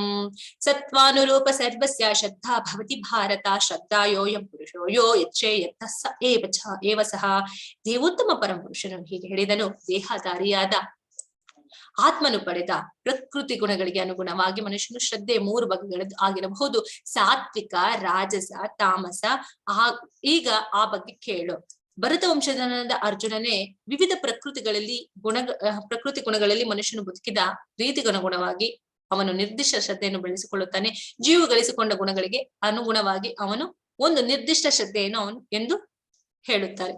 ಇಲ್ಲಿ ಅವನು ಯಾವುದೋ ಒಂದು ಶ್ರದ್ಧೆಯಲ್ಲಿದ್ದಾನೆ, ಕರ್ಮಯೋಗಿ ಆಗಿದ್ದಾನೆ ಅಥವಾ ಸಾತ್ವಿಕವಾಗಿದ್ದಾನೆ, ಯಾವುದೋ ಒಂದು ಗುಣದಲ್ಲಿ ಅವನು ಇದ್ದಾನೆ ಅಂದ್ರೆ ಅವನೇನ್ ಮಾಡ್ತಾನೆ, ರಾಜಸಿಕದಲ್ಲಿರೋ ಕರ್ಮವನ್ನ ಮಾಡ್ತಾನೆ. ಅದರಿಂದ ಕಾಮ ಅನ್ನ ಅನುಭವಿಸಕ್ಕೆ ಬೇರೆ ಲೋಕಗಳಿಗೆ, ಸುಖವನ್ನ ಅನುಭವಿಸಲಿಕ್ಕೆ ಸ್ವರ್ಗ ಲೋಕಗಳಿಗೆ ಹೋಗ್ತಾನೆ. ಇನ್ನ ಸತ್ವದಲ್ಲಿರುವಂತಹ ಜ್ಞಾನವನ್ನ ತಿಳ್ಕೊಳ್ತಾನೆ, ಭಕ್ತಿಯನ್ನ ಮಾಡ್ತಾನೆ. ಏನ್ ಮಾಡ್ತಾನೆ, ಜ್ಞಾನವನ್ನ ತಿಳಿದುಕೊಂಡು ಮುಕ್ತಿಯನ್ನ ಪಡಿತಾನೆ. ಬ್ರಹ್ಮಜ್ಞಾನದಲ್ಲಿ ನಾವು ನೋಡಿರುವಂತಹ 3 ರೀತಿಯಾದಂತಹ ಹಂತಗಳಲ್ಲಿ ಭಗವಂತನ ಅರ್ಥ ಮಾಡ್ಕೊಳ್ಳಲಿಕ್ಕೆ ಬ್ರಹ್ಮೇತಿ, ಪರಮಾತ್ಮೇತಿ, ಭಗವಾನೇತಿ. ಅವನೇನ್ ಮಾಡ್ತಾನೆ, ಬ್ರಹ್ಮೈತಿಯಲ್ಲಿ ಸ್ಟಾಪ್ ಆಗ್ತಾನೆ. ಇನ್ನ ಶುದ್ಧ ಸತ್ವದಲ್ಲಿ ಯಾರು ಹೋಗ್ತಾರೆ ಅಂದ್ರೆ, ನಾವು ತಾಮಸ ಗುಣದಲ್ಲಿರೋರಾದ್ರೆ ಒಂದು ರಾಜಸ ಗುಣಕ್ಕೆ ಬಂದು ಅದು ಒಳ್ಳೇದು, ಯಾಕಂದ್ರೆ ಪ್ರಗತಿ ಕಾಣ್ತಾ ಇದೆ, ಕ್ರಮೇಣ ಪ್ರಗತಿ ಕಾಣ್ತಾ ಇದ್ದಾನೆ ಅಂತ ಗೊತ್ತಾಗುತ್ತೆ. ಆ ರಾಜಸಿಕದಲ್ಲಿರೋನು ಸಾತ್ವಿಕ ಗುಣಕ್ಕೆ, ಅವನು ಕೂಡ ಪ್ರಗತಿಯನ್ನ ಹೊಂದುತ್ತಾ ಇದ್ದಾನೆ. ಅಲ್ಲಿಂದ ಸಾತ್ವಿಕದಿಂದ ನಾವು ಶುದ್ಧ ಸತ್ವಕ್ಕೆ ಬರ್ಲಿಬೇಕು. ಆ ಶುದ್ಧ ಸತ್ವದಲ್ಲಿ ಏನಾಗುತ್ತೆ, ಭಕ್ತಿಯನ್ನ ಮಾಡ್ತಾನೆ. ಭಕ್ತಿಯಿಂದ ಅವನಿಗೆ ಭಗವಂತನಲ್ಲಿ ಹೆಚ್ಚು ಪ್ರೀತಿಯನ್ನ ಕಾಣ್ತಾನೆ, ಪ್ರೀತಿಯನ್ನ ಮಾಡೋದ್ ಕಲಿತಾನೆ. ತನ್ನ ಸಂಬಂಧ ಏನು, ಭಗವಂತ ನಾನು ಅನ್ನೋದು ಎರಡರಲ್ಲಿ ಇರುವಂತಹ ಸಂಬಂಧ ಏನು ಅನ್ನೋದು ಅವನಿಗೆ ಗೊತ್ತಾಗುತ್ತೆ. ಆ ಪ್ರೇಮದಿಂದ ಕೃಷ್ಣನನ್ನ ಪಡಿತಾನೆ. ಅಂದ್ರೆ ನಾವೇನ್ ಮಾಡ್ಬೇಕು, ತಾಮಸಿಕದಿಂದ ರಾಜಸಿಕ, ರಾಜಸಿಕದಿಂದ ತಾಮಸಿಕ, ರಾಜಸಿಕದಿಂದ ಸಾತ್ವಿಕ, ಸಾತ್ವಿಕದಿಂದ ಶುದ್ಧ ಸತ್ವ ಅಥವಾ ವಸುದೇವ ಸ್ಥಿತಿ, ಆ ಸ್ಥಿತಿಗೆ ನಾವು ಹೋಗಬಹುದು. ಅಂದ್ರೆ ನಾವ್ ಯಾವ ಗುಣದಲ್ಲಿ ಇದೀವಿ ಆ ಗುಣದಿಂದ ನಮ್ಮನ್ನ ನಾವು ಪ್ರಗತಿ ಕಾಣುವ ಹಂತಕ್ಕೆ ನಮ್ಮನ್ನ ನಾವು ವ್ಯವಸಾಯಾತ್ಮಕವಾಗಿ ನಮ್ಮನ್ನ ಕೃಷಿ ಮಾಡ್ಬೇಕು. ಅದೇ ಭಗವಂತ ಇಲ್ಲಿ ಹೇಳ್ತಾ ಇರುವಂತದ್ದು. ಇದರಲ್ಲಿ 3 ರೀತಿಯಾಗಿ ಯಾವ ರೀತಿ ಇರುತ್ತೆ, ತಿನ್ನುವಂತ ಆಹಾರದಲ್ಲಿ ನಮ್ಮನ್ನ ನಾವು ತಿಳ್ಕೊಬಹುದು. ಒಬ್ಬ ವ್ಯಕ್ತಿ ಯಾವ ತಿಂತಾ ಇದ್ದಾನೆ ಪದಾರ್ಥಗಳನ್ನ, ಅವನ ಆಹಾರ ಹೇಗಿದೆ, ಅಥವಾ ಅವನು ಮ್ಯೂಸಿಕ್ ಅನ್ನ ಕೇಳ್ತಾನೆ, ಯಾವ ರೀತಿಯಾದಂತಹ ಒಂದು ಮ್ಯೂಸಿಕ್ ಅನ್ನ ಕೇಳ್ತಾ ಇದ್ದಾನೆ, ಅವನ ಗುಣ ಯಾವ್ದು ಅಂತ ಹೇಳಿ ಯಾವ್ದೋ ಒಂದು ರುಚಿಯಲ್ಲಿ ನಾವು ಅವನನ್ನ ಕಂಡ್ಕೊಳ್ಬಹುದು ಅಲ್ವಾ. ಅವನು ಉಪ್ಪು ಖಾರ ಹುಳಿ ತುಂಬಾ ತಿಂತಾ ಇದ್ದಾನೆ ಅಂದ್ರೆ, ಅವನು ರಾಜಸಿಕದವನು. ಅವನು ಸಾತ್ವಿಕವಾಗಿ ಹಾಲು ತುಪ್ಪ ಸಕ್ಕರೆ ಮೊಸರು ಇದನ್ನ ತಿಂತಾ ಇದ್ದಾನೆ, ಅವನು ಸಾತ್ವಿಕದವನು ಅಂತ. ಇನ್ನ ಟೈಮೇ ಇಲ್ಲ, ಅವನಿಗೆ ಯಾವುದೇ ರೀತಿಯಾದಂತಹ ಊಟದ ಮೇಲೆ ಪ್ರಜ್ಞೆ ಇಲ್ಲ, ಅಳ್ಸೋಗಿರೋದು, ಕೆಟ್ಟದ್ದು, ನೆನ್ನೆ ಮಾಡಿ ಏನೋ ತಿಂತಾ ಇದ್ದಾನೆ, ಅವ್ನ್ ತಾಮಸಿಕ ಗುಣದವನಪ್ಪ, ಅವ್ನಿಗೇನು ಒಂದು ಆಚಾರ ವಿಚಾರ ಏನು ಇಲ್ಲ ಅನ್ನೋದು ನಮ್ಗೆ ಗೊತ್ತಾಗ್ಬಿಡುತ್ತೆ. ಸೊ ಹಿಂಗೆ ನಾವು ಆ ಗುಣಗಳಲ್ಲಿ ಮನುಷ್ಯನನ್ನ ಯಾವ ಗುಣದಲ್ಲಿ ಯಾವ ರೀತಿ ಇದ್ದಾನೆ ಅನ್ನೋದು ನಮ್ಗೆ ಗೊತ್ತಾಗುತ್ತೆ. ಇಲ್ಲಿ ನೋಡ್ತಾ ಇರ್ಬೋದಲ್ವಾ, ಇಲ್ಲಿ ಸಾತ್ವಿಕ ಗುಣದವರ ಒಂದು ಭೋಜನ ಹೇಗಿರುತ್ತೆ ನೋಡಿದ ತಕ್ಷಣ ಮದ್ವೆ ಊಟ ಒಳ್ಳೆ ಹಬ್ಬದ ಊಟ ತರ ಇದೆ. ಅಂತವ್ರದ್ದು ಏನಾಗುತ್ತೆ ಅದು ಸಾತ್ವಿಕ ಗುಣ ಅಂತ. ಇನ್ನ ಎರಡನೇ ಭಾಗಕ್ಕೆ ಬಂದ್ರೆ, ನಾನು ಓದಿದ್ದೇನೆ ಸಾಕು, ಮತ್ತೆ ಓದೋದ್ ಬೇಡ ಅದನ್ನ. ಅವನಿಗೆ ಉಪ್ಪು ಖಾರ ಹುಳಿ ಜಾಸ್ತಿ ಇರ್ಬೇಕು. ರಾಜಸಿಕದಲ್ಲಿ ಅವನು ತಿನ್ನೋಂತ ಊಟ ಹೊಟ್ಟೆಗೆ ಹೋಗಿ ಹೊಟ್ಟೆಲ್ ಖಾರ ಹಾಕ್ತಾರೆ, ಓ ಈ ಜಾಗದಲ್ಲಿ ಊಟ ಇದೆ ಅಂತ ಗೊತ್ತಾಗ್ಬೇಕು. ಆ ಮಟ್ಟಕ್ಕೂ ಖಾರವನ್ನ ತಿನ್ನುವಂಥದ್ದು, ಬಿಸಿ ಊಟ ಮಾಡೋದು, ಅವರೆಲ್ಲ ಏನಾಗಿರ್ತಾರೆ, ರಾಜಸಿಕದವರಾಗಿರ್ತಾರೆ. ಇನ್ನ ತಾಮಸಿಕ ಗುಣದವರ ಊಟದ ಬಗ್ಗೆ ನಮ್ಗೆ ತಿಳಿದೇ ಇದೆ, ಅದನ್ನ ನೋಡೋದೇ ಗೊತ್ತಾಗತ್ತೆ. ಸೊ ನೋಡೋಣ ಮುಂದೆ ಏನಿದೆ. ಇನ್ನ ಭಗವಂತನ ಎಲ್ಲಾ ಸೃಷ್ಟಿ ಕಾಲದಿಂದ ಹೇಳುವಂತದ್ದು ಎಲ್ಲ ಬಂಧನಗಳಿಂದ ಮುಕ್ತಿ ಆಗ್ಬೇಕಾದ್ರೆ ಏನೆಲ್ಲ ಮಾಡ್ತಾ ಇದ್ರು ಅವಾಗ ಅಂದ್ರೆ, ಇದೇನು ಅಷ್ಟೊಂದು ಇಂಪಾರ್ಟೆಂಟ್ ಅಲ್ಲ ಹರಿನಾಮದ ಮುಂದೆ, ಆದ್ರೂ ಭಗವಂತ ಒಂದು ಕಡೆ ಹೇಳುವಂತದ್ದು, ಸೃಷ್ಟಿಯಾದ ಕಾಲದಿಂದ ಓಂ ತತ್ಸತ್ ಎನ್ನುವ ಪದಗಳನ್ನು ಪರಮ ಪರಿಪೂರ್ಣ ಸತ್ಯವನ್ನು ನಿರ್ದೇಶಿಸಲು ಬಳಸಲಾಯಿತು. ವೇದ ಸ್ತೋತ್ರಗಳನ್ನು ಹೇಳುವಾಗ ಪರಮ ಮತ್ತು ಪರಮ ಪ್ರಭುವಿನ ಸುಪ್ರೀತಿಗಾಗಿ ಮಾಡುವ ಯಜ್ಞಗಳಲ್ಲಿ ಬ್ರಾಹ್ಮಣರು ಈ 3 ಸಂಕೇತಗಳನ್ನು ಬಳಸುತ್ತಿದ್ದರು. ಹರಿ ಓಂ ತತ್ಸತ್ ಅಂತಂದ್ರೆ ಅದು ಭಗವಂತನನ್ನ ಸುಪ್ರೀತಿಗೊಳಿಸ್ಲಿಕ್ಕೆ. ಈಗ ಸುಪ್ರೀತಿಗೊಳಿಸ್ಲಿಕ್ಕೆ ಹರಿನಾಮ ಮಹಾಮಂತ್ರ ಒಂದಿದ್ರೆ ಸಾಕು, ಆದ್ರೆ ಹೇಳ್ತಿದ್ರು ಹೀಗೆ ಅಂತ. ಅದು ನಾವು ಕೂಡ ಬಳಸ್ಕೊಂಡ್ರೆ ತಪ್ಪೇನಿಲ್ಲ. ಕೊಡುವಾಗ ಏನೋ ಒಂದು ಕಾರ್ಯವನ್ನ ಮಾಡ್ಬೇಕಾದ್ರೆ ಯಾರಿಗೋ ಒಂದು ಏನೋ ಕೊಡ್ತಿದೀವಿ, ಆಗ ಓಂ ತತ್ಸತ್. ನಾವೀಗೆಲ್ಲ ಏನ್ ಮಾಡ್ತೀವಿ, ಹರೇ ಕೃಷ್ಣ ಕೃಷ್ಣ ಕೃಷ್ಣ ಹರೇ ಹರೇ, ಹರೇ ರಾಮ್ ರಾಮ್ ಹರೇ ಹರೇ, ಅದಕ್ಕಿಂತ ಬೇರೆ ಯಾವ್ದು ಇಲ್ಲ ಅಂತ ಭಗವಂತ ಹೇಳುವಂತದಾಗೆಲ್ಲ ಇದನ್ನ ಮಾಡ್ತಿದ್ರು. ಇದು ಕೂಡ ಇರ್ತದೆ. ಓಂ ತತ್ಸತ್. ಓಂ ಅಂತ ಅಂದ್ರೆ ಪ್ರಣವ ಮಂತ್ರದಲ್ಲಿ ನಾನು ಓಂಕಾರವಾಗಿದ್ದೇನೆ. ಭಗವಂತ ವಿಭೂತಿ ಯೋಗಗಳಲ್ಲಿ ತನ್ನ ಒಂದು ಪ್ರಮುಖವಾದಂತಹ ಅಂಶಗಳನ್ನೆಲ್ಲ ನಮ್ಗೆ ತೋರಿಸ್ಕೊಟ್ಟಾಗ ಓಂಕಾರದಲ್ಲಿ ಪ್ರಣವ ಮಂತ್ರದಲ್ಲಿ ಭಗವಂತನೇ ಇದ್ದಾನೆ. ತತ್ ಅನ್ನುವಂಥದ್ದು ಈ ಭೌತಿಕ ಜಗತ್ತಿನಿಂದ ಬಂಧ ವಿಮುಕ್ತನನ್ನಾಗಿ ಮಾಡುವಂಥದ್ದು. ಸತ್ ಓಂ ತತ್ ಸತ್ ಅನ್ನುವಂಥದ್ದು ಭಗವಂತನನ್ನ ಪ್ರಸನ್ನಗೊಳಿಸುವಂಥದ್ದು, ಸುಪ್ರೀತಿಗೊಳಿಸುವಂಥದ್ದು, ಆನಂದಗೊಳಿಸುವಂಥದ್ದು. ಓಂ ಸತ್ ಸತ್ ಅನ್ನೋದು ಓಂ ತತ್ ಸತ್ ಒಳ್ಳೆಯ ವಿಚಾರ, ಅದು ಭಗವಂತನಿಗೆ ಸಂಬಂಧಪಟ್ಟ ವಿಚಾರ. ಇದು ನೋಡ್ತೇನೆ. ಅಶ್ರದ್ಧೆಯ ಹುತಂ ದತ್ತಂ ತಪಸ್ತಂ ಕೃತಂ ಚ ಯತ್ ಅಸದ್ದಿಚ್ಚುಚ ಪಾರ್ಥೇನ ಪಾರ್ಥನ ಚ ತತ್ ಪ್ರೇತ್ಯೋನ ಯಹ. ಅರ್ಜುನನೇ, ಪರಮ ಪ್ರಭುವಿನಲ್ಲಿ ಶ್ರದ್ಧೆ ಇಲ್ಲದೆ ಮಾಡಿದ ಯಾವುದೇ ಯಜ್ಞದಾನ ಅಥವಾ ತಪಸ್ಸು ಶಾಶ್ವತ ಎಂದು ಅದನ್ನು ಅಸತ್ ಎಂದು ಕರೀತಾರೆ. ಭಗವಂತನ ಇಲ್ಲದೆ ಹೋದ್ರೆ ಕೋಟಿ ಗೊಟ್ಟ ಏನು ಅದು ಮಾಡ್ತಾರೆ, ಏನೋ ಒಂದು ಸಂಭ್ರಮವನ್ನ ಮಾಡ್ತಾರೆ ಅಂದ್ರೆ ಅಲ್ಲಿ ಭಗವಂತನಿಲ್ಲದ ಇಲ್ಲ, ಅದು ಅಸತ್, ಶಾಶ್ವತ ಅಲ್ಲ, ಅದೆಲ್ಲ ಝೀರೋ ಅಂತ ಹೇಳ್ಬಾರ್ದು. ಭಗವಂತನಿಲ್ಲ ಅಂತಂದ್ರೆ ಏನೇ ಕಾರ್ಯವನ್ನ ಮಾಡಿದ್ರು ಕೂಡ ಅದು ಯಾವುದೇ ರೀತಿಯಾದಂತಹ ಒಂದು ಬೆಲೆ ಅದಕ್ಕೆ ಇರೋದಿಲ್ಲ. ಹಾಗಾಗಿ ಏನ್ ಮಾಡ್ಬೇಕು, ಏನೇ ಕೆಲಸವನ್ನ ಮಾಡಿದ್ರು ಭಗವಂತನನ್ನ ಸೆಂಟರ್ ಅಲ್ಲಿ ಇಡಬೇಕು. ಈಗ ಭಕ್ತರಾದವ್ರು ಏನ್ ಮಾಡ್ತಾರೆ, ಏನೆಲ್ಲಾ ಅವ್ರು ಕಾರ್ಯ ಮಾಡಿದ್ರು ಭಗವಂತನ ಬಿಟ್ಟು ಮಾಡೋದೇ ಇಲ್ಲ ಅಂತವ್ರಿಗೆ ಭಕ್ತರು ಅಂತ ಹೇಳುವಂತದ್ದು.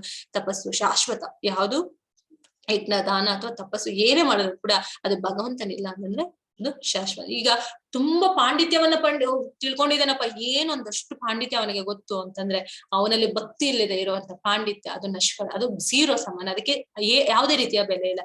ಅವನಲ್ಲಿ ಭಕ್ತಿ ಇದೆಯಾ, ಭಕ್ತಿ ಇದ್ದು ಆ ಒಂದು ಪಾಂಡಿತ್ಯವನ್ನ ಇನ್ನೊಬ್ಬರಿಗೆ, ಪಾಂಡಿತ್ಯದಿಂದ ಇನ್ನೊಬ್ಬರಿಂದ ಅದು ಇನ್ನೊಬ್ಬರಿಗೆ ಸಹಾಯವಾಗ್ತಾ ಇದೆಯಾ, ಅದರಿಂದ ಏನಾದ್ರೂ ತೊಂದರೆ ಇಲ್ಲದೆ ಜನಗಳಿಗೆ 4 ಜನಗಳಿಗೆ ಭವಸಾಗರದಿಂದ ದಾಟಿಸುವಂತ ಅಗತ್ಯವಾದದ್ದನ್ನ ಅವ್ನು ಹೇಳ್ತಾ ಇದ್ದಾನೆ. ನಿಜವಾದ ಭಕ್ತಿಯನ್ನ ಮಾಡ್ತಾ ಇದ್ದಾನ.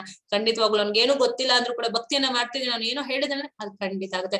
ಅದಕ್ಕೆ ಹೇಳೋದು ಪ್ರಭುಪಾದರು ತುಂಬಾ ಮಧುರವಾದ ಕಂಠದಿಂದ ಹಾಡಿ ಭಗವಂತನನ್ನ ಹೊಗಳಿದ್ರು ಕೂಡ ಅವನಿಗೆ ಭಕ್ತಿ ಇಲ್ಲ ಅಂದ್ರೆ ಆ ಮಧುರವಾದ ಕಂಠ ಏನಕ್ಕೂ ಕೆಲ್ಸಕ್ಕೆ ಬರಲ್ಲ.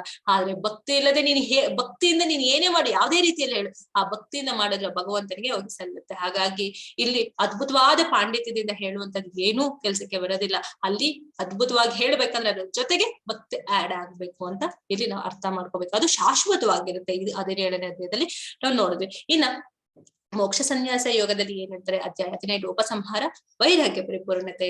ಇದ್ರಲ್ಲಿ ಹೇಳುವಂತ ಭಗವಂತ ಹೇಳ್ತಾರೆ, ಎಲ್ಲ ಏನ್ ಹೇಳ್ತಾರೆ ಅಂತಂದ್ರೆ ಎಲ್ಲ ಅಧ್ಯಾಯಗಳ ಒಂದು ಸಾರಾಂಶವೇ ಇದಾಗಿದೆ.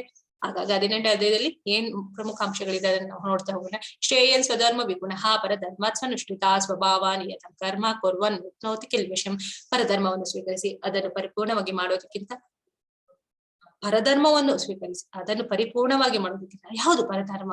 ಕ್ಷತ್ರಿಯ ಬ್ರಾಹ್ಮಣ ಇವು ಯಾವ್ದಾರಿಗೆ ಏನೇನೋ ಗುಣಗಳಿರುತ್ತಲ್ಲ, ಈ ಒಂದು ಚಾತುರ್ವರ್ಣ್ಯ ಮಯ ದಕ್ಷಿಣ ಗುಣಕರ್ಮ ವಿಭಾಂಶ ಅದು ಬಂದಿರುವಂತದ್ದು ಹೇಗೆ ಬರುವಂತದ್ದು ಅಂದ್ರೆ ಭಗವಂತ ಒಂದುದಲ್ಲಿ ಏನಿರ್ತಾರೆ. ಈಗ ಬ್ರಾಹ್ಮಣನಾದವನಿಗೆ ಕ್ಷತ್ರಿಯನಾದವನು ಬ್ರಾಹ್ಮಣನಿಗೆ ಸಹಾಯವನ್ನ ಮಾಡುವಂತದ್ದು ವರ್ಣಗಳು.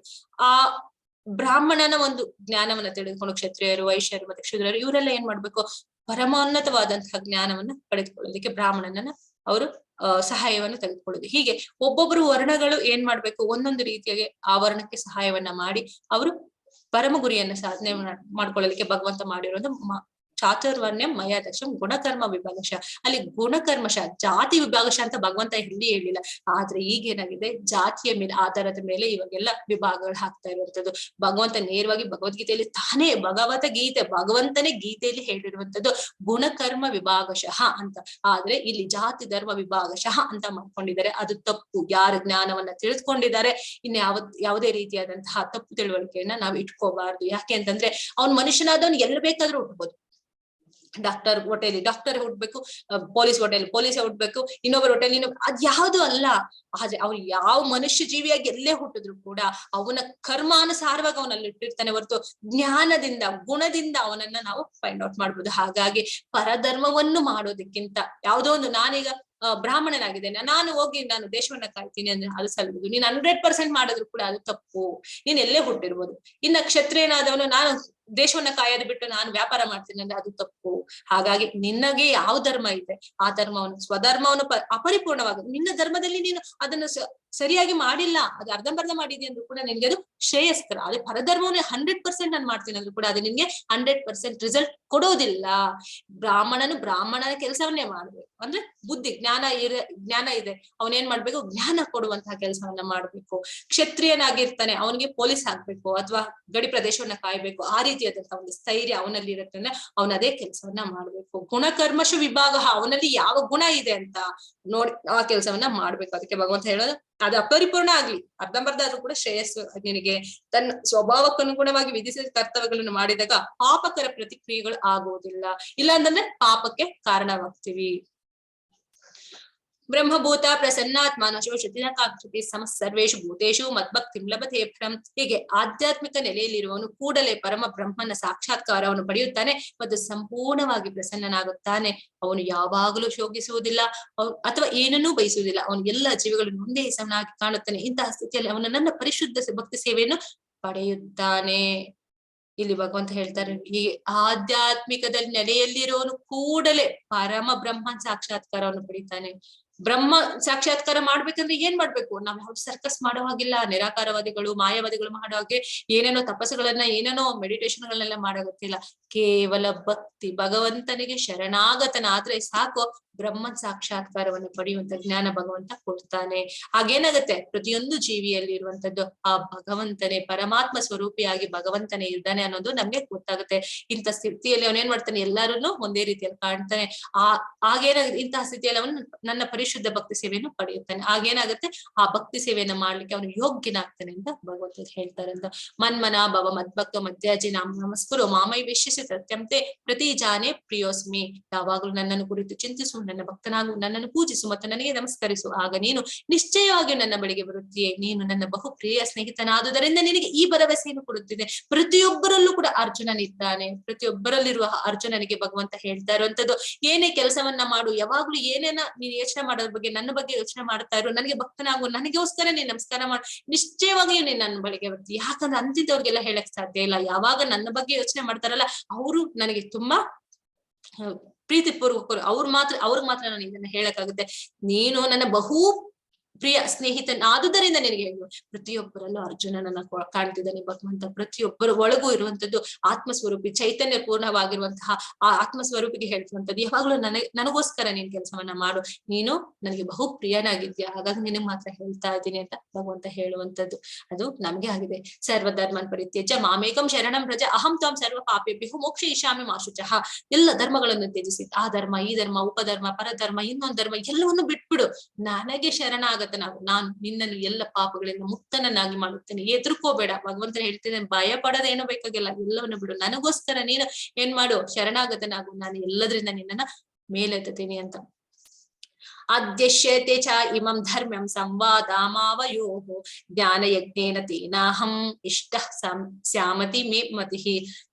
ನಮ್ಮ ಈ ಪವಿತ್ರ ಸಂಭಾಷಣೆಯನ್ನು ಯಾರು ಅಧ್ಯಯನ ಮಾಡುವನು ಅವನು ತನ್ನ ಬುದ್ಧಿಶಕ್ತಿಯಿಂದ ನನ್ನನ್ನು ಪೂಜಿಸುತ್ತಾನೆ. ಯಾರು ಈ ಒಂದು ಅಧ್ಯಯನ ಪವಿತ್ರವಾದ ಸಂಭಾಷಣೆ, ಈ ಧರ್ಮ ಗ್ರಂಥಗಳಲ್ಲಿ ಪವಿತ್ರವಾದಂತಹ ಭಗವಂತನೇ ಭಗವದ್ಗೀತೆಯ ಗೀತೆಯನ್ನ ಹೇಳಿರುವಂತದ್ದು, ಈ ಸಂಭಾಷಣೆಯನ್ನ ಯಾರು ಹೇಳ್ತಾರೋ ಕೇಳಿಸ್ಕೊಂಡು ಇನ್ನೊಬ್ರಿಗೆ ಹೇಳ್ತಾರೋ, ಇದೆಲ್ಲವೂ ಕೂಡ ಏನಾಗುತ್ತೆ, ಆ ಪ್ರಭಾವದಿಂದ ಅವನೇನಾಗ್ತಾನೆ, ಬುದ್ಧಿವಂತನಾಗ್ತಾನೆ, ಅವನು ನನ್ನನ್ನೇ ಪೂಜಿಸ್ತಾನೆ. ಇನ್ನು ಭಗವಂತನಲ್ಲದೆ ಬೇರೆ ಯಾರು ಇಲ್ಲ.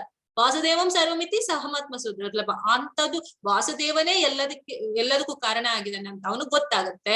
ಅಂತಹ ಗೊತ್ತಾಗವನು ಮಹಾತ್ಮನಾಗ್ತಾನೆ ಅಂತ ಭಗವಂತ ಹೇಳ್ತಾ ಇರುವಂತದ್ದು.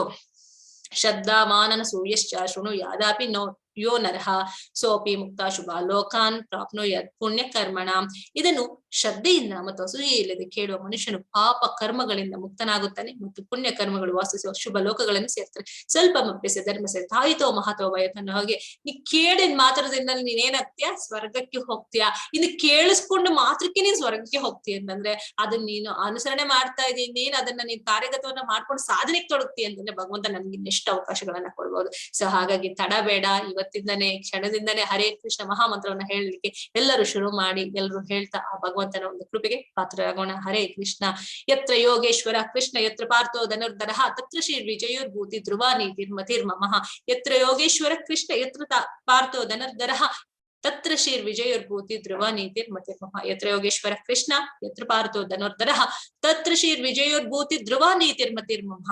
ಯೋಗೇಶ್ವರನಾದ ಕೃಷ್ಣ ಎಲ್ಲಿರುವನೋ ಮತ್ತು ಎಲ್ಲಿ ಧನುರ್ಧಾರಿಯಾದ ಅರ್ಜುನನಿರುವನೋ ಅಲ್ಲಿ ನಿಶ್ಚಯವಾಗಿಯೂ ಸಿರಿ, ವಿಜಯ, ಅಸಾಧಾರಣ ಶಕ್ತಿ ಮತ್ತು ನೀತಿ ಇವುಗಳು ಇರುತ್ತವೆ. ಇದು ನನ್ನ ಅಭಿಪ್ರಾಯ. ಭಗವಂತ ಏನ್ ಹೇಳ್ತಾ ಇದ್ದಾನೆ, ನಾನು ಎಲ್ಲೆಲ್ಲಿರ್ತೀನಿ ಅಲ್ಲೆಲ್ಲ ಜಯ ಸಿರಿ ಎಲ್ಲವೂ ಏನೇನ್ ಬೇಕೋ ಅದೆಲ್ಲ ಅಸಾಧಾರಣವಾಗಿರುತ್ತೆ. ಅಂದ್ರೆ ಭಗವಂತ ನಾವು ಹರೇ ರಾಮ ಕೃಷ್ಣ ಹರೇ ಕೃಷ್ಣ ಹರೇ ಕೃಷ್ಣ ಕೃಷ್ಣ ಕೃಷ್ಣ ಹರೇ ಹರೇ ರಾಮ್ ರಾಮ್ ರಾಮ್ ಹರೇ ಹರೇ ಅಂತ ನಾವ್ ಹೇಳ್ತಿದ್ರೆ ನಮ್ಮ ಮನೆಯಲ್ಲೂ ಕೂಡ ಕೃಷ್ಣನೇ ಇರ್ತಾನೆ. ನಮ್ಮ ಮನೇಲಿ ಕೃಷ್ಣ ಇದ್ದ ಮೇಲೆ ಆ ಕೃಷ್ಣನಿಗೆ ಸೇವೆ ಮಾಡಲಿಕ್ಕೆ ಏನೆಲ್ಲ ಲಕ್ಷ್ಮಿಯರು ಕ್ಯೂವಲ್ಲಿ ನಿಂತ್ಕೊಂಡಿದ್ದಾರೆ ಅವರೆಲ್ಲ ಕೃಷ್ಣನ ನೋಡ್ಲಿಕ್ಕೆ ಸೇವೆ ಮಾಡ್ಲಿಕ್ಕೆ ಕಾಯ್ತಿರ್ತಾರೆ. ಹಾಗಾದ್ರೆ ನಮ್ಮ ಮನೆಯಲ್ಲೂ ಕೂಡ ಸಿರಿ, ವಿಜಯ, ಸಂಪತ್ತು ಎಲ್ಲೂ ಕೂಡ ನಮ್ಮ ಮನೆಯಲ್ಲಿ ಇರುತ್ತೆ. ಸೊ ನಾವು ತಡ ಮಾಡೋದ್ ಬೇಡ, ಕೃಷ್ಣನ ನಮ್ಮ ಮನೆ ಕರ್ಸ್ಕೊಂಡ್ಬಿಡೋಣ, ನಮ್ಮ ಮನಸ್ಸಿಗೆ ಕರ್ಸ್ಕೊಂಡ್ಬಿಡೋಣ. ಹರೇ ಕೃಷ್ಣ ಕೃಷ್ಣ ಕೃಷ್ಣ ಹರೇ ಹರೇ, ಹರೇ ರಾಮ ರಾಮ ರಾಮ ಹರೇ ಹರೇ.